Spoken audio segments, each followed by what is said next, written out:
श्री शिवाय नमस्तुभ्यम। राधे राधे दोस्तों, आप सबको संकटी चतुर्थी की बहुत बहुत शुभकामनाएं। आज है डेट 5 मई सन 2026, दिन मंगलवार। आज हनुमान बाबा का भी बहुत बड़ा दिन है। कहते हैं जेठ मास के मंगलवार को ही हनुमान बाबा श्री राम से मिले थे, उनका मिलन हुआ था। और मैं कामना करती हूँ कि श्री गणेश भगवान आपके सब विघ्नों को हर लें। और अब हम अपना जेठ मास कथा का अध्याय और सुनाने जा रहे हैं। इससे पहले के अध्याय में आपने जाना था भगवान सूर्य के रथ और रथ से जुड़े हुए घोड़ों के बारे में। तो हम कथा स्टार्ट करते हैं। तो भगवान रुद्र ने कहा, हे ब्राह्मण, आपने भगवान सूर्य नारायण के महात्म्य का तो वर्णन किया, जिसके सुनने से हमें बहुत आनंद भी मिला। अब कृपया कर आप उनके महात्म्य का और वर्णन कीजिए। श्री ब्रह्मा जी कहने लगे, हे रुद्र, इस चराचर त्रैलोक्य के मूल भगवान सूर्य नारायण ही हैं। देवता, असुर, मनुष्य आदि सभी इन्हीं से उत्पन्न हुए हैं। इंद्र, चंद्र, रुद्र, ब्रह्मा, विष्णु तथा शिव आदि जितने भी देवता हैं, सब में इन्हीं का तेज व्याप्त है। अग्नि में विधि पूर्वक दी हुई आहुति सूर्य भगवान को ही प्राप्त होती है। भगवान सूर्य से ही वर्षा होती है। वर्षा से अन्नादि उत्पन्न होता है और यही अन्य प्राणियों का जीवन है। इन्हीं से जगत की उत्पत्ति होती है और अंत में सारी सृष्टि इसी में विलीन हो जाती है। ध्यान करने वाले इन्हीं का ध्यान करते हैं और यह मोक्ष की इच्छा रखने वालों के लिए मोक्ष स्वरूप ही है। यदि सूर्य भगवान ना हो तो क्षण, मृत्यु, मुहूर्त, दिन, रात्रि, पक्ष, मास, ऋतु, अयन, वर्ष तथा युग आदि काल विभाग हो ही नहीं सकता। और फिर काल विभाग न होने से जगत का कोई व्यवहार भी नहीं चल सकता।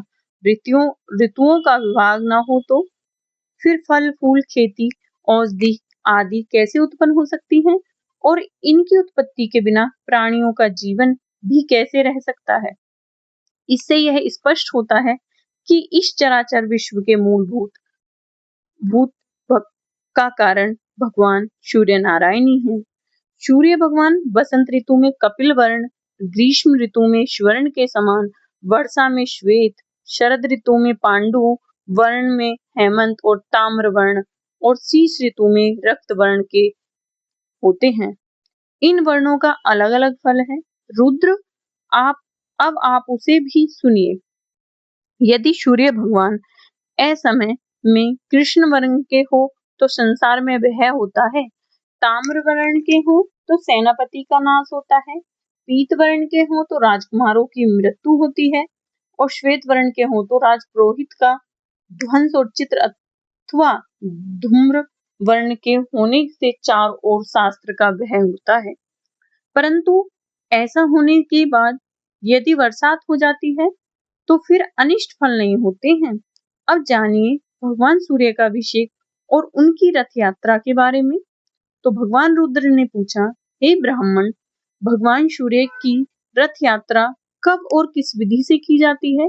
रथ यात्रा करने वाले, रथ को खींचने वाले, रथ को सहन करने वाले, रथ के साथ चलने वाले और रथ को वहन करने वाले, और रथ के आगे नृत्य गान करने वाले, रात्रि जागरण करने वाले पुरुषों को क्या फल की प्राप्ति होती है?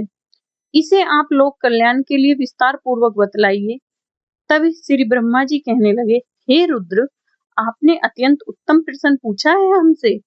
अब मैं इसका वर्णन करता हूँ, आप इसे एकाग्र मन से सुनिए। भगवान सूर्य की रथ यात्रा और इंद्र उत्सव, यह दोनों जगत के कल्याण के लिए मैंने प्रवर्तित किए हैं। जिस देश में यह दोनों महोत्सव आयोजित किए जाते हैं, वहां दो वृक्ष अथवा अकाल आदि उपद्रव नहीं होते और न ही चोरी का भय रहता है। इसलिए अकाल आदि उपद्रवों की शांति के लिए इन उत्सवों को मनाना चाहिए। मार्गशीर्ष के शुक्ल पक्ष की सप्तमी को घी के द्वारा भगवान सूर्य को श्रद्धा पूर्वक स्नान कराना चाहिए। ऐसा करने वाला पुरुष सोने के विमान में बैठकर अग्निलोक को जाता है, वहां दिव्य भोग प्राप्त करता है। जो व्यक्ति शक्कर के साथ साली चावल का भात, मिष्टान और चित्रवर्ण के भात को भगवान सूर्य को अर्पित करता है, वह ब्रह्मलोक को प्राप्त होता है। जो प्रतिदिन भगवान सूर्य को भक्ति पूर्वक घी का उपटन लगाता है, वह परम गति को प्राप्त होता है। पौष शुक्ल सप्तमी को तीर्थों के जल अथवा पवित्र जल से वेद मंत्रों के द्वारा भगवान सूर्य को स्नान कराना चाहिए। सूर्य भगवान के अभिषेक के समय प्राग, पुष्कर, कुरुक्षेत्र, नैमिष, प्रदूतक अर्थात पहरवा, क्षण, गोकर्ण, ब्रह्मवर्त, कुशावर्त, विलभ, नील पर्वत, गंगद्वार, गंगा सागर, कालप्रिय, मित्रवर्ण, भांडीर, बंचक तीर्थ, राम तीर्थ, गंगा, यमुना, सरस्वती, सिंधु, चंद्रभागा, नम्रता, विपाशा अर्थात व्यास नदी, तापी, शिवा, वेत्रवती अथवा वेतवा, गोदावरी, पयोषणी अर्थात मंदाकिनी, कृष्णा, वैन्या, शतव अर्थात सतलज, पुष्करणी, कोशकी अर्थात कोसी तथा सरयू आदि सभी तीर्थों, नदियों और समुद्रों का स्मरण करना चाहिए। दिव्य आश्रमों और देवी स्थानों का भी स्मरण करना चाहिए। इस प्रकार स्नान कराकर 3 दिन, 7 दिन, एक पक्ष अथवा मास भर उस अभिषेक के स्थान में ही भगवान का अधिवास करें और प्रतिदिन भक्ति पूर्वक उनकी पूजा करता है। माघ मास के कृष्ण पक्ष की सप्तमी को मंगल कलशों तथा विमानों आदि से सुशोभित चौकोर और पक्के ईंटों से बनी वेदी पर सूर्य नारायण को भली भांति स्थापित कर हवन, ब्राह्मण भोजन, वेद पाठ और विभिन्न प्रकार के नृत्य, गीत आदि उत्सवों को कराना चाहिए। फिर माघ शुक्ल चतुर्थी को आयचित व्रत करें, पंचमी को एक बार भोजन करें, षष्ठी को रात के समय ही भोजन करें और सप्तमी को उपवास कर हवन, ब्राह्मणों को भोजन आदि संपन्न करें। सबको दक्षिणा देकर पौराणिक की भली भांति पूजा करें। फिर रतन जटित स्वर्ण के रथ में भगवान सूर्य को विराजित करें और उस रथ को उस दिन मंदिर के आगे ही खड़ा रखें। रात में जागरण करें, फिर रात में भोजन कीर्तन चलता रहे। माघ शुक्ल अष्टमी को रथ यात्रा करनी चाहिए। रथ के आगे विविध बाजे बजते रहें, नृत्य, गीत और मंगल भेद की ध्वनि होती रहे। अब जानिए कि किस प्रकार किस दिशा से रथ यात्रा प्रारंभ की जाती है। श्री सूर्य नारायण भगवान की तो रथ यात्रा प्रथम नगर के उत्तर दिशा से प्रारंभ की जाती है। फिर क्रम ये है, पूर्व, दक्षिण और पश्चिम दिशाओं में भ्रमण कराई जाती हैं। इस प्रकार रथ यात्रा करने से राज्य के सभी उपद्रव, लड़ाइयां शांत हो जाती हैं। राजा को युद्ध में विजय मिलती है तथा उस राज्य में सभी प्रजाएं और पशु निरोगी और सुखी हो जाते हैं। रथ यात्रा करने वाले, रथ को वाहन करने वाले और रथ के साथ जाने वाले सूर्य लोक में निवास करते हैं। ब्रह्मा जी के मुंह में ऐसा सुनकर तब रुद्र ने फिर से कहा, हे ब्राह्मण, मंदिर में प्रतिष्ठित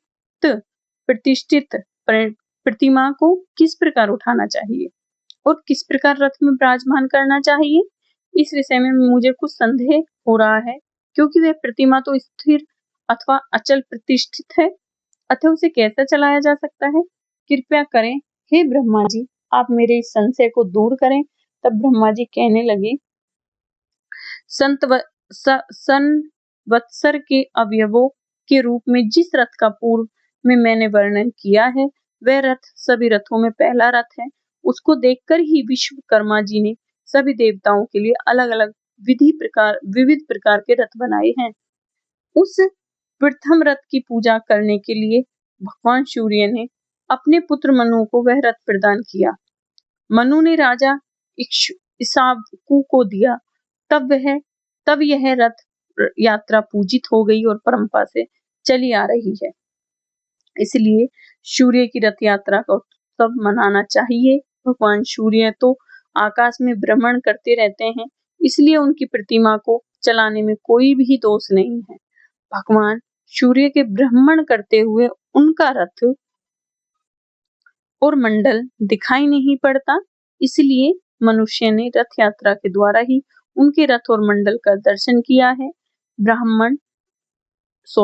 ब्रह्मा, विष्णु, शिव आदि देवों की प्रतिमा के स्थापित हो जाने के बाद उनको उठाना नहीं चाहिए, किंतु सूर्य नारायण की रथ यात्रा प्रजाओं की शांति के लिए प्रतिवर्ष करनी चाहिए। सोने, चांदी अथवा उत्तम काष्ठ का अतिशय रमणीय और बहुत सुदृढ़ रथ का निर्माण कराना चाहिए। उसके बीच में भगवान सूर्य की प्रतिमा को स्थापित कर उत्तम लक्षणों से युक्त अतिशय सुशील हरित वर्ण के घोड़ों को रथ में नियोजित करना चाहिए। उन घोड़ों को केसर से रंग कर अनेक आभूषणों, पुष्प, मालाओं और चवर आदि से अलंकृत करना चाहिए, अर्थात सजाना चाहिए और रथ के लिए अर्घ प्रदान करना चाहिए। इस प्रकार रथ को तैयार कर सभी देवताओं की पूजा कर ब्राह्मण भोजन कराना चाहिए। दक्षिणा देकर दीन, नेत्रहीन, उपेक्षितों और अनाथों को भोजन करा आदि से संतुष्ट कराना चाहिए। उत्तम, मध्यम अथवा अधम किसी भी व्यक्ति को विमुख नहीं होने देना चाहिए। रथ यात्रा स्वरूप इस सूर्य महायोग में भूख से पीड़ित बिना भोजन किए यदि कोई व्यक्ति अग्र आशा वाला होकर लौट जाता है तो इस दुष्कृति से उसके स्वर्गस्थ पितरों का अधपान हो जाता है, अर्थात उनका नाश हो जाता है। सूर्य भगवान के इस यज्ञ में भोजन और दक्षिणा से सबको संतुष्ट कराना चाहिए, क्योंकि बिना दक्षिणा के कोई भी यज्ञ पूर्ण नहीं होता। फिर मंत्रों के जाप के साथ ही उनका प्रिय पदार्थ सभी देवताओं को समर्पित करना चाहिए।